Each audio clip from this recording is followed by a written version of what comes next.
गरेस्वर नोगोर खुंथायनि नाजानायाव दिनै गोरिब सुबुंफोरनो बायदि रोखोमनि बेसादफोर रानदों। बिटिसिनि नोगोर जौगाखां बिफाननि गेजेरजों दिनै गरेस्वर नोगोर निगमनि नाजानायाव गोबां वार्डफोरनि गोरिब आरो रांखान्थियारि महरै गोग्लैसोनाय गोरिब थाखोनि सुबुंफोरनो बायदि रोखोमनि रिलिफ मुवाफोर राननानै होयो। बे हाबाफारिया गरेस्वरनि नोगोर खुंथायनि मावख' नब्लाङाव जायो आरो बे हाबाफारियाव बिटिआरनि गरेस्वर नोगोर खुंथायनि मासिगिरि पबित्र कुमार बर'आ गोरिब आरो रांखान्थियारि महरै गोग्लैसोनाय सुबुंफोरनो सलार मोब्लिब, दै फिल्टार, त्रिपाल, एलईडी बाल्ब बायदि राननानै होयो। बे हाबाफारियाव गरेस्वर नोगोर खुंथायनि वार्ड कमिशनार मन्टु देखाजों लोगोसे गोबां मावख'आरिफोरा बाहागो लायो। আজি আমাৰ গড়েশ্বৰ মিউনিচিপালিটি বৰ্ডৰ দ্বাৰা কিছু আমি যিসকলে প্ৰধানমন্ত্ৰী আৱাস যোজনা ঘৰ সম্পূৰ্ণ কৰাই তুলিলে তেখেতসকলক সোলাৰ লাইট দিয়া হৈছে আৰু কিছু কিছু ব্যক্তিসকলক তিৰপাল এখনকৈ আৰু এটা মানে ফিল্টাৰ হিচাপে এনেকৈ আমি ডিষ্ট্ৰিবিউশ্যন কাৰ্যসূচী চলালোঁ।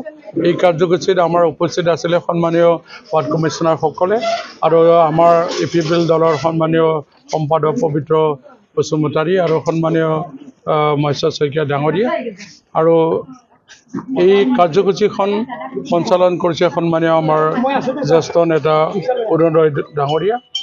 যিয়ে নহওক যিখিনি আমি বস্তু দিছোঁ এইখিনি প্ৰায় প্ৰধানমন্ত্ৰী আৱাস যোজনা যিসকলে পালে সেইখিনি আমি দিয়া হৈছে। এনেই আমি সোলাৰ লাইট গোটেইখিনি দিয়া নাই, অহাকালিৰ পৰা আমি সম্পূৰ্ণ দিব।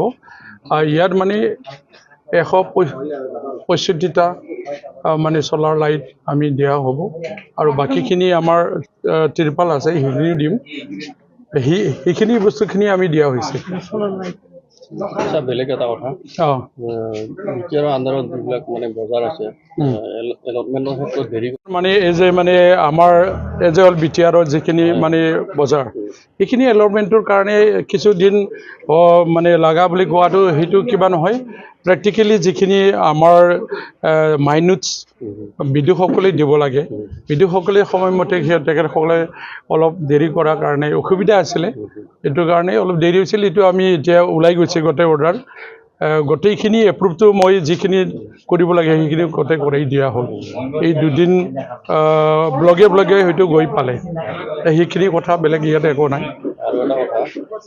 নহয় সেইটোতো ইমানখিনি বজাৰ 375খন বজাৰ গোটেইখিনি জেগাত বজাৰৰ আন্তঃগাঁথনি কৰাই তোলাটো সম্ভৱ নহয়। তথাপি আমাৰ বিটিআৰ চৰকাৰে প্ৰমোদ বৰা ডাঙৰীয়া নেতৃত্বত এই চৰকাৰৰ গোটেই মানে সমষ্টিতে 40টা সমষ্টিত এটা এটাকৈ ওমেন মাৰ্কেট নিৰ্মাণ কৰাৰ কাৰণে 22 লাখ টকাকৈ ধাৰ্য কৰা আছে। গোটেই মানে 40টা সমষ্টিত বজাৰখনত এটা মানে সমষ্টি ৱাইজত এখনকৈ ওমেন মাৰ্কেট আমি ধাৰ্য কৰা হৈছে। এইটো 22 লাখ টকাকৈ হ'ব। আৰু তাৰ বাহিৰেও আমাৰ এছঅ'পিডি ফাণ্ডত যিখিনি হৈছে সেইখিনিতো আমি মাৰ্কেট ছেট যোৱাবাৰ আমি 31খন মাৰ্কেট ছেট বনাইছিলোঁ, এইবাৰো আমি 32খন মাৰ্কেট ছেট নিৰ্মাণ কৰা হ'ল। কিছু কিছু যিখিনি দিব পাৰিছোঁ ফাণ্ড এলিকেশ্যনটো কম আহে, মানে 3 কোটি আহে, তাৰে ভিতৰত মানে কিছু কিছু কৰবা আমি চেণ্ড গ্ৰেভেল কৰবা মাৰ্কেট ছেট এনেকুৱা নিৰ্মাণ কৰা স্কিমবিলাক ধৰা হৈছে। এইখিনি কথা আৰু বাকী মডেল মাৰ্কেট নিৰ্মাণ কৰাৰ কাৰণে কিছু ডিচিশ্যন লোৱা হৈছে।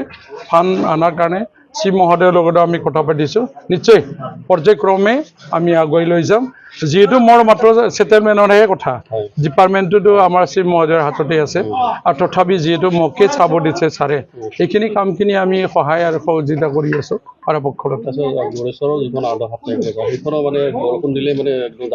এই বজাৰখনৰ যিখিনি ফাণ্ড এতিয়া ৰাস্তাই বনাম না, বজাৰখন আমি কিবা কৰিম। তথাপি আমি এতিয়া মই চেণ্ড গ্ৰেভেল দিব দিছে 1 লাখ টকাৰ ধাৰ্য কৰা হৈছে চেণ্ড গ্ৰেভেল দিয়াৰ কাৰণে।